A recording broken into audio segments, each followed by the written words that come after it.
Mon frère a demandé ma fiancée en mariage lors d'une fête de famille. Quand j'ai réagi, ma mère m'a traité de cruel, et ce qui s'est passé ensuite les a laissés me suppliant en larmes et plein de regrets. Moi, un homme de 32 ans, je n'aurais jamais pensé écrire une de ces publications sur Reddit, mais il faut que je vide mon sac avant de perdre la tête. D'abord, un peu de contexte, j'ai grandi dans le Michigan, l'aîné de 3 enfants. J'ai travaillé dur à l'école, j'ai été accepté à l'Université d'État du Michigan en génie informatique, et j'ai décroché un poste solide dans la technologie à Chicago après mon diplôme. J'y ai bâti ma carrière pendant près de 10 ans avant d'accepter un poste à distance mieux rémunéré qui m'a permis de retourner dans ma ville natale du Michigan il y a 2 ans. L'argent était trop beau pour refuser, une augmentation de salaire de $45 000 plus des options sur actions qui valent déjà $30 000 de plus. Mon jeune frère, Nat, un homme de 29 ans, a toujours été le favori de ma mère.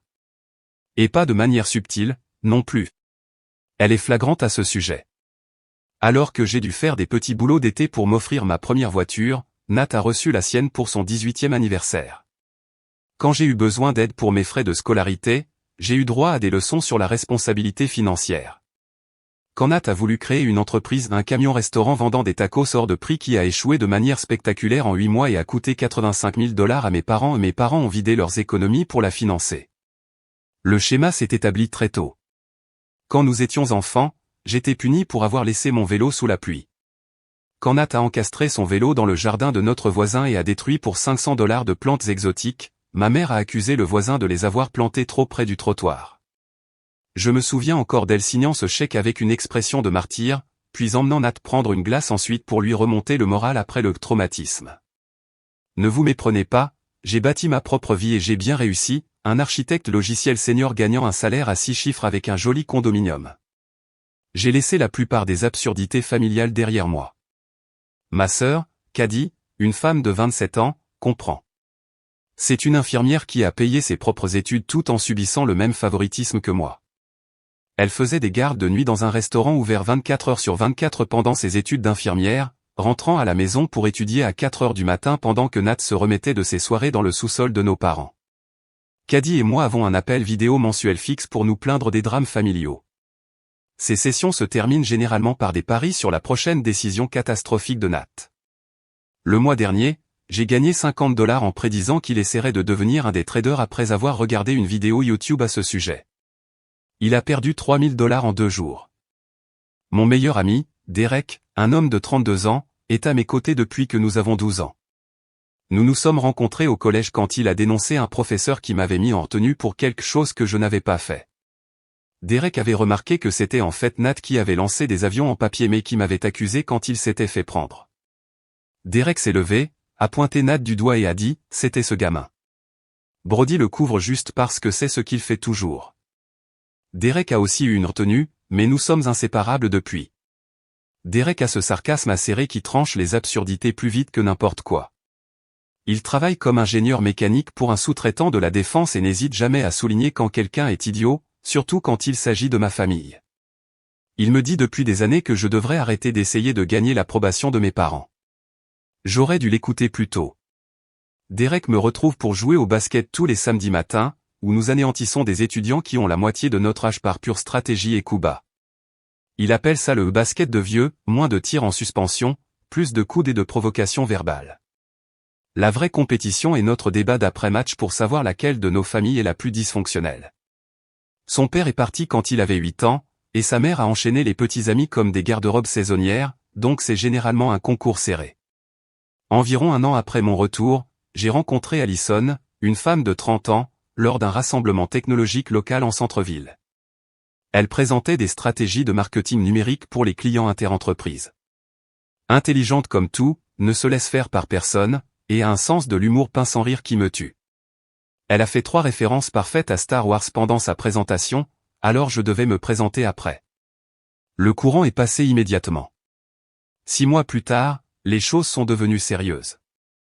Allison a grandi avec 4 frères dans une maison où la franchise était plus valorisée que la politesse. Quand elle a rencontré Derek pour la première fois, ils ont passé 2 heures à débattre de la faisabilité technique des sabres laser, pendant que je regardais, amusé. Elle a une ceinture noire de jiu-jitsu qu'elle a obtenue après qu'un type louche l'ait suivie jusque chez elle un soir après l'université. Ce n'est pas quelqu'un avec qui on plaisante, ce qui rend ce qui s'est passé plus tard encore plus insensé. Je n'ai pas parlé d'Alison à ma famille tout de suite. Étant donné notre histoire, je garde ma vie personnelle séparée des affaires de famille jusqu'à ce que je sois sûr des choses. À Noël, j'ai décidé qu'il était temps pour eux de la rencontrer. Je me suis dit, qu'est-ce qui pourrait mal tourner? C'est là que tout a implosé. J'ai montré des photos d'Alison à mes parents, et quand Nat l'a vu, il a complètement pété les plombs, criant que j'étais un crétin de sortir avec son ex. Je n'avais aucune idée qu'ils se connaissaient, et encore moins qu'ils étaient sortis ensemble.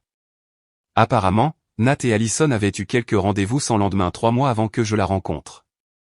Selon lui, c'était une relation intense qu'elle avait brutalement terminée. Il a fait son coup classique à la Nat, montant l'escalier de manière dramatique en tapant des pieds et claquant la porte de sa chambre comme s'il avait 14 ans, pas 29. Ma mère m'a immédiatement lancé ce regard déçu qu'elle avait perfectionné au fil des ans. J'ai demandé à Alison ce qu'il en était plus tard et elle m'a dit la vérité. Ils ont eu exactement 3 rendez-vous, et elle a rompu quand il a commencé à se montrer possessif alors qu'ils se connaissaient à peine. Lors de leur 3e rendez-vous, il lui a suggéré de rencontrer ses parents et a parlé d'un week-end à Chicago. Quand elle a dit que les choses allaient trop vite, il s'est présenté à son lieu de travail avec des fleurs le lendemain. C'était la goutte d'eau qui a fait déborder le vase. J'ai refusé de mettre fin à ma relation avec Alison pour cette absurdité. Nat a continué à en parler pendant des semaines, racontant à quiconque voulait l'entendre que j'avais volé sa petite amie. Ma mère a commencé à faire des commentaires passifs-agressifs sur la loyauté familiale chaque fois que le nom d'Alison était mentionné. Finalement, Nat a arrêté d'en parler, et j'ai pensé que nous pourrions tous passer à autre chose. J'avais complètement tort. Avance rapide jusqu'à cet été. Alison et moi étions ensemble depuis environ 15 mois, et je savais qu'elle était la bonne. J'ai planifié une demande en mariage élaborée pour son anniversaire, j'ai loué un salon privé dans son restaurant préféré, invité nos 2 familles et nos amis proches, et dépensé 3 mois de salaire pour la bague parfaite. La demande en mariage s'est parfaitement déroulée, elle a dit oui. Tout le monde a applaudi. C'était l'une des meilleures nuits de ma vie. Enfin, presque tout le monde a applaudi. Nat est sorti en trombe pendant les applaudissements, suivi par ma mère comme s'il était un bambin en pleine crise de colère. En sortant, elle m'a fusillé du regard comme si j'avais fait ma demande spécifiquement pour gâcher la soirée de Nat. Mon père a juste haussé les épaules d'un air désolé et est resté pour la célébration. Plus tard dans la nuit, Derek m'a pris à part et m'a dit, « Ta mère a littéralement couru après un homme de 29 ans qui piquait une crise parce que quelqu'un d'autre se fiançait. Pense à quel point c'est insensé. » Quand il l'a présenté de cette façon, c'était à la fois hilarant et dérangeant. Nat a été silencieux pendant environ 2 mois après ça. Il m'a à peine parlé, ce qui m'allait très bien. Puis, de nulle part, il nous a invités, Alison et moi, à dîner chez lui avec mes parents et ma sœur, disant qu'il voulait mettre les choses au clair avant le mariage. Comme mes parents et Caddy seraient là comme tampon, nous avons accepté. Caddy m'a envoyé un texto avant, timing suspect. Tu veux que j'apporte mon tasé? Je pensais qu'elle plaisantait. Il s'avère que nous aurions dû être encore plus préparés. Le dîner était tendu mais sans incident. Ma mère n'arrêtait pas de poser à Alison des questions pointues sur sa famille et ses objectifs de carrière, avec l'implication subtile que le marketing n'était pas une profession sérieuse comme l'entrepreneuriat perpétuel de Nat. Alison a géré la situation comme une pro, complimentant même ma mère sur sa nouvelle coupe de cheveux hideuse avec un visage parfaitement impassible. Après, nous sommes tous allés au salon pour le café. Environ une demi-heure après le début de la conversation, Nat s'est levé et a dit qu'il avait une annonce importante à faire. Il s'est lancé dans un long discours dramatique sur le bonheur qu'il avait de voir tout le monde présent pour son moment spécial. Puis je n'arrive toujours pas à y croire, il s'est mis sur un genou, a sorti une boîte à bagues, et a demandé ma fiancée en mariage. La pièce est devenue silencieuse. Alison avait l'air horrifiée et lui a dit de ranger la bague et de se relever. Mon père a essayé d'intervenir, mais j'étais déjà de l'autre côté de la pièce. J'ai attrapé Nat par le col de sa chemise et je l'ai frappé en plein dans la mâchoire. Il est tombé en arrière, renversant la table basse. Alors que mon père me retirait de sur lui, Nat a commencé à débiter des absurdités délirantes sur le fait qu'Alison n'était avec moi que pour se venger de lui pour l'avoir largué, et que cela prouvait qu'elle ne m'aimait pas vraiment. Ma mère me criait dessus pour avoir frappé son précieux garçon, ignorant complètement ce qu'il venait de faire. Caddy a réussi à nous faire sortir, Alison et moi, avant que les choses n'empirent. Dans la voiture, Allison était furieuse. Elle ne pouvait pas croire que Nat ait pu faire une chose pareille, surtout devant nos familles. Quand nous sommes rentrés à la maison, j'ai vérifié les dégâts à ma main. Rien de cassé, juste les articulations meurtries, pendant qu'Allison faisait les 100 pas dans la cuisine. J'ai eu 3 rendez-vous avec lui, Brody. 3. Et il fait ça 1 an et demi plus tard? Qui fait ça? Je n'avais pas de réponse. La logique ne s'applique pas au monde de Nat. Cela fait 1 semaine depuis, et je vois toujours rouge. Mes parents ont fait exploser mon téléphone, principalement pour défendre Nat et dire que j'avais réagi de manière excessive. Ma mère a même eu l'audace de suggérer que je m'excuse auprès de lui pour l'avoir frappé. Il est sensible et il exprimait juste ses sentiments, a-t-elle texté. La violence n'est jamais la solution. J'ai répondu par texto, demander la fiancée de son frère en mariage non plus. J'ai finalement décidé d'affronter Nat directement. Je l'ai appelé et j'ai insisté pour qu'Allison soit présente lors de la conversation. Il a étonnamment accepté, et nous nous sommes retrouvés chez moi le week-end suivant. Quand Nat est arrivé, il avait l'air mal en point. Il est resté assis en silence pendant quelques minutes avant que je ne brise la glace en lui demandant de s'expliquer. « Écoute, ce n'est pas ce que tu penses », a-t-il commencé. J'essayais de prouver quelque chose. Quelle chose pourrait justifier de demander ma fiancée en mariage, ai-je exigé. Il a expliqué qu'il avait parlé d'Allison et moi à son copain, Craig. Craig lui avait mis dans la tête qu'Allison n'avait commencé à sortir avec moi que pour se venger de Nat qu'il avait rejeté. Ils ont concocté ce test pour voir si elle me quitterait pour Nat si elle en avait l'occasion. Si vous vous demandez qui est Craig, c'est l'ami tout aussi délirant de Nat de l'université. C'est le type qui a convaincu Nat que la crypto-monnaie était un investissement garanti juste avant que le marché ne s'effondre. C'est aussi l'expert en marketing qui a conçu le logo du camion-restaurant de Nat, un taco de dessin animé qui avait l'air étrangement anatomique. Leur QI combiné atteint à peine la température ambiante. Craig a dit que si elle t'utilisait pour se venger de moi, elle dirait oui à ma demande ou serait au moins flattée, a expliqué Nat. Le fait qu'elle ait été dégoûtée a prouvé qu'elle pourrait vraiment t'aimer. Allison était livide. Alors, tu nous as tous humiliés pour prouver quelque chose? Tu réalises à quel point c'est insensé, n'est-ce pas? Nat a haussé les épaules. Je devais en avoir le cœur net. Craig est un trentenaire qui vit dans le sous-sol de sa mère, ai-je interrompu. Peut-être que tu ne devrais pas prendre de conseils relationnels de sa part. La conversation a dégénéré à partir de là. Nat a maintenu qu'il était justifié dans ses actions parce que les potes avant les salopes ses propres mots. Il a dit que si la situation était inversée, il aurait respecté le code et se serait retiré. Je savais que c'était complètement absurde. Avant de partir, Nat a déclaré qu'il n'assisterait pas à notre mariage. Je ne peux pas soutenir ce mariage en sachant que je l'ai eu en premier. 3 rendez-vous, ce n'est pas avoir quelqu'un en premier, idiot, lui ai-je dit. Et ne t'inquiète pas, ton invitation était déjà dans la déchiqueteuse. Après son départ, j'ai appelé mes parents pour leur expliquer ce qui s'était passé. Mon père semblait comprendre la situation, mais ma mère continuait à trouver des excuses pour le comportement de Nat, qualifiant cela de malentendu et suggérant que nous étions trop durs avec lui. Il a toujours été sensible, et il aimait vraiment Allison. Tu aurais dû vérifier avec lui avant de commencer à sortir avec elle, a-t-elle dit. Nous avons eu 3 rendez-vous il y a 1 an et demi, a dit Allison, assez fort pour que ma mère l'entende au téléphone. Je le connaissais à peine. Ma mère a raccroché après ça. Caddy a appelé plus tard pour dire qu'elle était entièrement de notre côté et qu'elle trouvait le comportement de Nat inexcusable. Je le dis depuis des années, maman a créé un monstre. Bonne chance pour le lui faire voir, cependant. Pour l'instant, j'ai décidé de limiter les contacts avec Nat et mes parents. Allison et moi nous sommes concentrés sur l'avancement des préparatifs du mariage, bien que le drame familial ait jeté une ombre sur ce qui aurait dû être un moment heureux. Ce week-end-là, Derek est venu avec des pizzas et sa PlayStation. Pose dans les préparatifs du mariage, a-t-il déclaré. Tu dois tirer sur des méchants virtuels au lieu de ton propre frère. Il n'avait pas tort. Environ 1 mois plus tard, la situation a de nouveau explosé lors du dîner de célébration de la promotion de ma sœur Caddy. Mes parents l'ont organisé chez eux, et Nat était commodément occupé ce soir-là. Caddy venait d'être promue infirmière en chef aux urgences. Pendant le dîner, Caddy a mentionné son prochain voyage en Europe, puis a dit nonchalamment, « Brody, je sais que Nat n'est pas invité à ton mariage, mais ça te dérangerait qu'il vienne à ma fête d'anniversaire le mois prochain, n'est-ce pas? J'en ai ri et je lui ai dit que c'était sa fête, sa liste d'invités. Ma mère, qui fulminait en silence toute la nuit, a soudainement craqué. Nat n'est vraiment toujours pas invité à ton mariage? Je pensais que tu faisais juste du cinéma. J'ai confirmé que oui, il n'était toujours pas invité. Elle a commencé à fulminer sur le fait que j'étais puéril et rancunier. Je lui ai rappelé que Nat et moi avions mutuellement convenu qu'il ne viendrait pas. Elle m'a accusé d'essayer de diviser la famille et a dit que j'étais jaloux du charisme de Nat. Quel charisme? Le type porte des t-shirts graphiques avec des slogans sur les crypto-monnaies et n'a pas eu de vrai travail depuis l'université.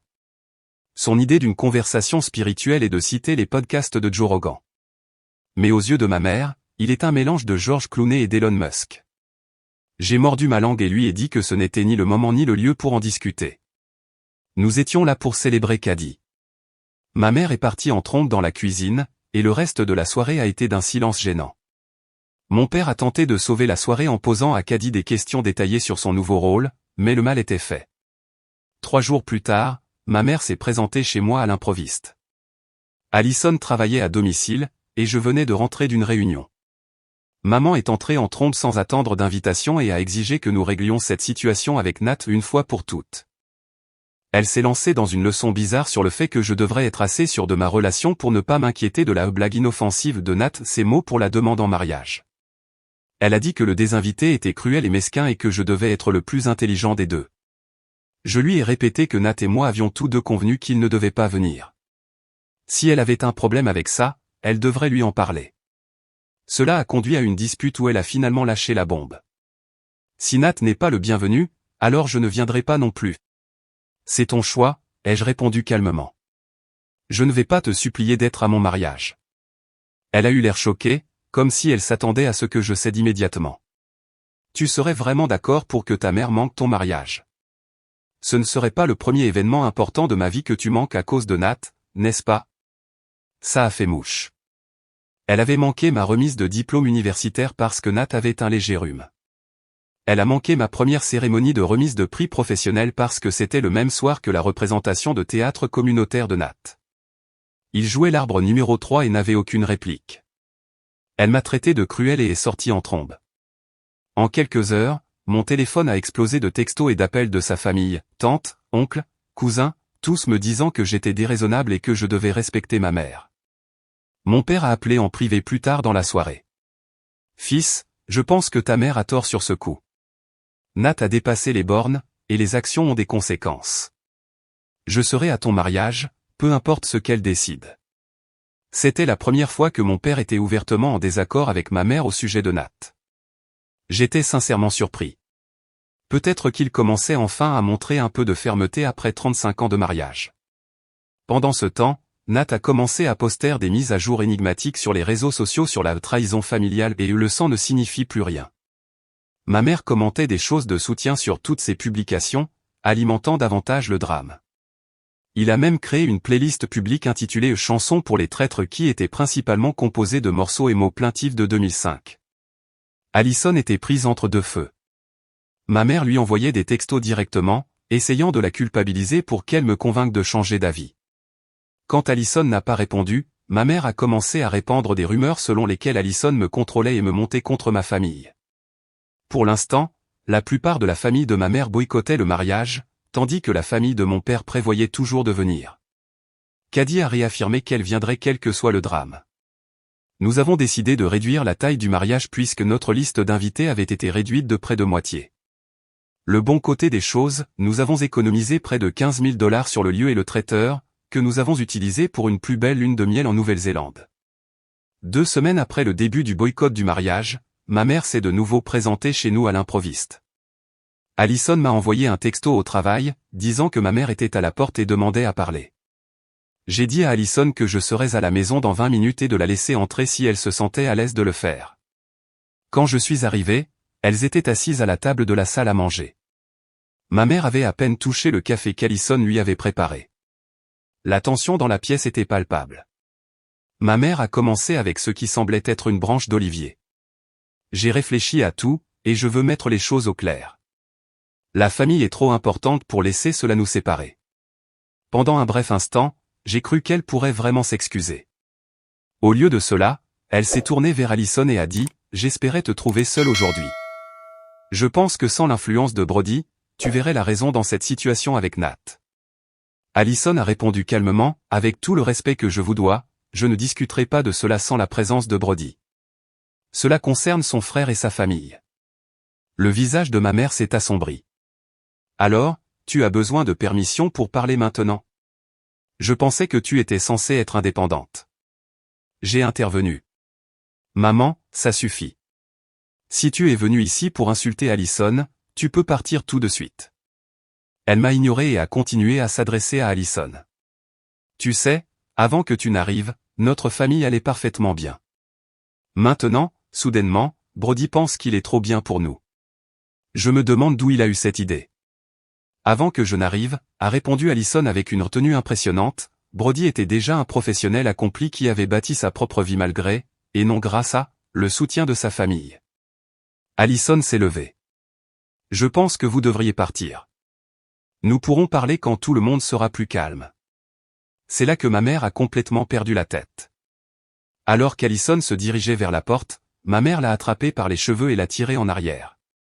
Allison a trébuché et est tombée, et ma mère était sur elle en quelques secondes, hurlant de manière incohérente et essayant de lui griffer le visage. J'ai retiré ma mère et l'ai physiquement sortie de la maison. Elle a continué à frapper à la porte pendant près de 10 minutes avant de finalement partir. Allison était secouée mais, heureusement, pas gravement blessée, quelques égratignures, un bras meurtri et une petite mèche de cheveux arrachés. J'ai immédiatement appelé mon père et Caddy pour leur raconter ce qui s'était passé. Mon père était choqué mais a quand même essayé de trouver des excuses. « Ta mère est sous beaucoup de stress ces derniers temps. » Moi aussi, ai-je répondu. D'une manière ou d'une autre, j'ai réussi à ne pas agresser qui que ce soit. Caddy, qui a vu de nombreux cas de violence domestique en tant qu'infirmière, est venue immédiatement pour voir comment allait Allison et nous a fortement encouragés à déposer une plainte à la police. « Ce n'est pas un conflit familial normal, a-t-elle insisté. C'est une agression. » Allison était réticente à impliquer la police mais a accepté de déposer une plainte après que nous ayons expliqué pourquoi avoir un dossier officiel pourrait être important si les choses s'aggravaient. Les agents qui ont répondu ont expliqué que même si Allison ne portait pas plainte, l'affaire pourrait toujours être poursuivie sur la base des preuves. Ils nous ont également suggéré d'envisager une ordonnance d'éloignement. L'un des agents m'a pris à part pendant qu'Allison faisait sa déposition. « Écoutez, je traite des conflits familiaux tout le temps. Ce n'est pas le territoire des disputes animées normales. Votre mère a franchi une ligne sérieuse. » Il m'a donné la carte d'un avocat en droit de la famille spécialisé dans les ordonnances d'éloignement. Pendant tout ce temps, Nat était étonnamment absent du drame. Je lui ai envoyé un texto pour lui faire savoir ce qui s'était passé, et sa seule réponse a été « C'est dingue. » Désolé. Aucune défense de notre mère, aucune tentative de rejeter la faute, juste une simple reconnaissance qu'elle avait franchi une ligne. J'ai appelé Derek après que tout soit arrivé. Il est venu avec de la nourriture de notre restaurant de burgers préféré et a écouté toute l'histoire. Après que j'ai fini, il a juste secoué la tête. « Mec, ça fait 15 ans que je te dis que ta mère est folle. Peut-être que maintenant tu vas vraiment me croire. » Il m'a aidé à rédiger un courriel de non-contact à ma mère. Le courriel était court et direct, « Après ton agression physique contre Allison, je coupe le contact. Ne viens pas chez nous. Ne nous contacte pas par téléphone, par courriel ou par des tiers. Toute communication future se fera par l'intermédiaire de notre avocat. Ce n'est pas négociable. » J'ai bloqué ma mère sur toutes les plateformes et j'ai dit à mon père que je ne lui parlerai plus jusqu'à ce qu'elle reçoive une aide professionnelle et présente des excuses sincères à Allison. Nous avons commencé à discuter sérieusement de déménager hors de l'État après le mariage. Allison s'était vu offrir un poste au bureau d'Atlanta de son entreprise, et mon travail était de toute façon à distance. Un nouveau départ à 600 miles de cet environnement familial toxique semblait plutôt bien. Le lendemain, Allison et moi sommes allés au palais de justice et avons demandé une ordonnance d'éloignement temporaire contre ma mère. Le juge l'a accordée immédiatement sur la base du rapport de police et des photos. Ma mère avait légalement l'interdiction de s'approcher à moins de 500 pieds de nous ou de notre domicile pour les 90 prochains jours. Ce que je n'ai pas encore mentionné, c'est l'aspect financier de tout ce drame familial. Il y a 5 ans, mon grand-père est décédé et a laissé un héritage substantiel à partager entre ses 3 petits-enfants, moi, Nat et Caddy. Mes parents ont été nommés fiduciaires jusqu'à ce que nous ayons 30 ans ou que nous nous marions, selon la première éventualité. Mon grand-père était un homme d'affaires avisé qui a bâti une chaîne de quincailleries dans le Midwest. Il a vendu l'entreprise pour une somme à 8 chiffres quelques années avant de mourir. Chacun de nous, petits-enfants, devait recevoir environ 450 000 $, plus les revenus de certains biens d'investissement qu'il possédait. Je n'ai jamais vu une grande partie de cet argent. Chaque fois que je posais des questions à ce sujet, mes parents avaient des excuses sur les raisons pour lesquelles ils ne pouvaient pas être accessibles ou réclamés. La majeure partie est allée à des dépenses familiales. Caddy a eu la même expérience. Après l'incident de l'agression, j'ai commencé à examiner de plus près la situation du fonds fiduciaire. J'ai demandé des relevés bancaires et des registres de transactions, que mes parents étaient légalement tenus de fournir en tant que fiduciaires. Ce que j'ai trouvé était exaspérant mais pas surprenant. Ils avaient systématiquement utilisé les fonds fiduciaires, principalement ma part et celle de Caddy, pour soutenir le style de vie de Nat et ses entreprises commerciales ratées. Son appartement? Un loyer mensuel de 2300 $ payé avec l'argent du fonds. Sa voiture? Un VUS de 42 000 $ acheté comptant avec l'argent du fonds. Son entreprise de camions-restaurants ratée? 85 000 $ du fonds. Son ordinateur de jeu personnalisé? 5 500 $ du fonds. Pendant ce temps, j'avais reçu exactement 15 000 $ pour les frais d'éducation. Et Caddy avait reçu 12 000 $ sur 5 ans d'un fonds fiduciaire qui aurait dû nous fournir à chacun près d'un demi-million. Les preuves écrites étaient accablantes, des virements automatiques du compte fiduciaire vers le compte courant personnel de Nat, 4 000 $ par mois pour les frais de subsistance, des paiements réguliers sur ses cartes de crédit, son assurance auto, son téléphone portable, ses abonnements de streaming, et même ses abonnements premium à des applications de rencontres. J'ai consulté un avocat spécialisé en droit des successions. Il a confirmé ce que je soupçonnais, mes parents avaient manqué à leur obligation fiduciaire en tant que fiduciaire en favorisant clairement un bénéficiaire par rapport aux autres et en utilisant le fonds à des fins non prévues par mon grand-père. Avec le soutien total de Caddy, j'ai intenté une action civile contre mes parents pour manquement à l'obligation fiduciaire, détournement de fonds et violation des termes du fonds. La documentation était irréfutable, virement bancaire, relevé de carte de crédit, contrat de location, tout montrait exactement où l'argent était allé. Quand les papiers du procès ont été signifiés, l'enfer s'est déchaîné. Mon père a appelé, la panique évidente dans sa voix. Brody, nous devons en parler. Il y a eu un malentendu.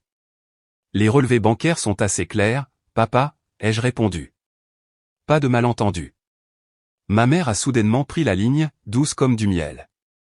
Chérie, nous avons toujours eu l'intention de rembourser cet argent. Nous aidions juste ton frère à traverser une période difficile. Une période difficile de 5 ans, ai-je demandé. De plus, ce n'était pas votre argent à prêter. Il nous a été spécifiquement laissé par grand-père. L'action civile s'est avérée être une option nucléaire tactique. Mon avocat, un ancien procureur spécialisé dans les crimes financiers, a traité l'affaire comme une croisade personnelle. Il a découvert que mes parents avaient non seulement détourné des fonds, mais avaient également falsifié certains des rapports annuels du fonds qu'ils étaient légalement tenus de déposer. Le procès les a durement touchés financièrement. Leurs actifs ont été temporairement gelés pendant que l'affaire suivait son cours, ce qui signifiait qu'ils ne pouvaient plus continuer à soutenir Nat. Leur code de crédit a chuté une fois que l'affaire judiciaire est devenue un dossier public. Mon père, qui prévoyait de prendre sa retraite l'année prochaine, a dû mettre ses plans en attente indéfiniment. Ma mère a dû retourner travailler comme réceptionniste dans un cabinet dentaire, un travail qu'elle considère comme indigne d'elle. Ils ont dû se retirer de leur country club car ils ne pouvaient plus payer les frais. Toute la situation est devenue discrètement connue dans leur cercle social. Personne ne disait rien directement, mais ils ont cessé d'être invités au dîner chic dont ils se vantaient auparavant. Il s'avère que détourner l'argent de ses propres enfants ne vous rend pas populaire auprès des autres parents du club de golf. Le loyer de Nat est arrivé à échéance, le paiement de sa voiture était en retard et ses cartes de crédit étaient au maximum. Pour la première fois de sa vie, Nat a dû faire face à de réelles conséquences. Il ne pouvait pas obtenir de nouvelles cartes de crédit ou de prêt car sa dette existante était trop élevée et il n'avait aucun historique de revenus. Son électricité a été coupée pendant 3 jours en plein hiver parce qu'il ne pouvait pas payer la facture. Une semaine après le début de cette sécheresse financière, Nat m'a appelé. Écoute, mec, je sais que nous avons une eau différente, mais je suis dans une situation vraiment difficile. pourrais-tu me prêter de l'argent jusqu'à ce que ça se tasse? Je te rembourserai. Désolé, non, ai-je répondu. Mes finances sont bloquées dans les frais de justice pour récupérer ce qui m'a été volé, à moi et à Caddy. Allez, je suis sur le point de me faire expulser. On dirait un problème que tu devrais résoudre toi-même. Target embauche. Le silence à l'autre bout du fil était assourdissant avant qu'il ne raccroche. Un mois après le dépôt de la plainte, Allison et moi avons une autre mariage plus petit et plus intime. 50 invités au lieu de 200. Mon père y a assisté seul et a été respectueux tout au long de l'événement. Caddy était là avec son petit ami. Nat et ma mère n'étaient nulle part en vue, exactement comme prévu. Derek était mon témoin et a réussi à garder les choses légères malgré tout. Son discours comprenait une phrase sur le fait qu'il n'avait jamais vu un homme esquiver autant de balles de sa propre famille et s'en sortir quand même. Tous ceux qui connaissaient la situation ont ri plus fort qu'ils n'auraient probablement dû. L'affaire a été réglée avant d'aller au procès. Mes parents ont accepté un plan de remboursement structuré qui ne les laisserait pas sans abri mais qui les obligerait à vendre leur propriété de vacances et à déménager dans plus petit.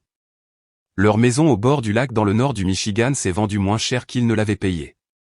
Ils ont dû quitter leur maison de 4000 pieds carrés pour un condominium de 1200 pieds carrés dans un quartier dont ils se moquaient autrefois. Le bateau de prix de mon père a été l'une des premières choses qu'ils ont dû vendre pour effectuer les premiers paiements.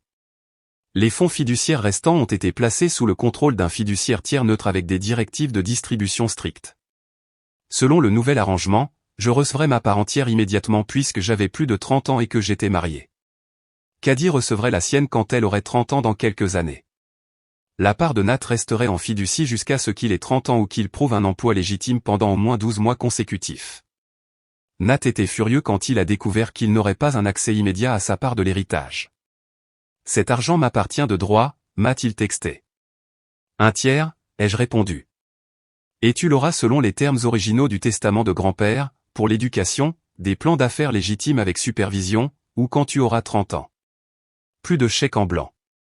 Une fois que le juge a approuvé le règlement, ma part a été libérée immédiatement. C'était surréaliste de voir autant d'argent sur mon compte, 397 000 $ après les frais de justice et les considérations fiscales. Caddy recevrait à peu près la même chose quand elle aurait 30 ans. Le reste du fonds fiduciaire, y compris la part de Nat, valait environ 450 000 $, une partie de cette somme étant destinée à rembourser ce que mes parents avaient déjà dépensé. La première chose que j'ai faite a été de rembourser notre hypothèque. La deuxième a été de financer une vraie lune de miel pour Allison et moi, 2 semaines en Nouvelle-Zélande, tous frais payés, vol en première classe. La troisième a été de créer mon propre portefeuille d'investissement, quelque chose que mon grand-père aurait approuvé. Je n'ai pas parlé de l'argent à Nat. Pour autant qu'il sache, tout était encore bloqué dans des procédures judiciaires. Laisse-le transpirer un peu plus longtemps. Cela fait 6 mois que le procès a été réglé, et nous avons déménagé à Atlanta comme prévu. Allison s'épanouit dans son nouveau poste, et j'ai été promu architecte principal dans mon entreprise. Nous avons acheté une maison dans une belle banlieue et profitons enfin d'un peu de paix et de tranquillité. Notre nouvelle maison est tout ce que nous voulions, 4 chambres, un sous-sol aménagé et un jardin assez grand pour un chien. Nous avons adopté un mélange de berger allemand du refuge local et l'avons appelé Rocket. Il est intelligent comme tout et connaît déjà une douzaine d'ordres. Allison plaisante en disant qu'il écoute mieux que n'importe quel membre de ma famille ne l'a jamais fait. Mes parents envoient des courriels et des textos presque tous les jours, alternant entre des excuses, des mises à jour sur leur progrès avec Nat, et des allusions pas si subtiles qu'ils aimeraient bien visiter Atlanta un jour. Je réponds de temps en temps mais je maintiens des limites fermes. Nous avons dû renouveler l'ordonnance d'éloignement une fois avant notre déménagement, mais nous ne l'avons pas fait puisque nous sommes maintenant à des états de distance. Mon père appelle une fois par mois, généralement pour me tenir au courant de leurs finances, serrées mais gérables, et de ses progrès en thérapie, lents mais constants. Il apprend à reconnaître ses schémas de facilitation et travaille à établir des limites avec ma mère et Nat. Le développement le plus surprenant a été Nat. Son filet de sécurité financier ayant disparu, il a finalement trouvé un emploi dans un magasin de technologie locale. Selon Caddy, qui lui parle encore de temps en temps, il s'y tient vraiment.